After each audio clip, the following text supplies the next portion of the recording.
আজকে আমাদের রবিবারের মেনুতে অনেক পদ আয়োজন করা হয়েছে। রবিবারে সবার ছুটি থাকে, তাই চেষ্টা করা হয় একটু বেশি করেই পদের আয়োজন করার।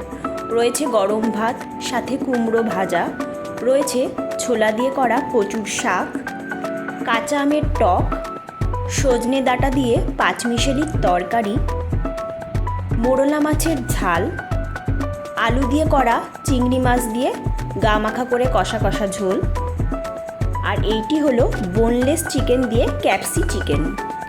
বোনলেস চিকেনের টুকরো নিয়ে ক্যাপসিকাম, আদা, রসুন, পেঁয়াজ, লঙ্কা দিয়ে এইটি করা হয়েছে। এই শুকনো শুকনো চিকেনের আইটেমটা যদি পরোটা বানিয়ে এর ভেতরে পুর দিয়ে করা যায়, তাহলে চিকেন রোল যেরকম বাইরে খান সেরকমই খেতে লাগবে।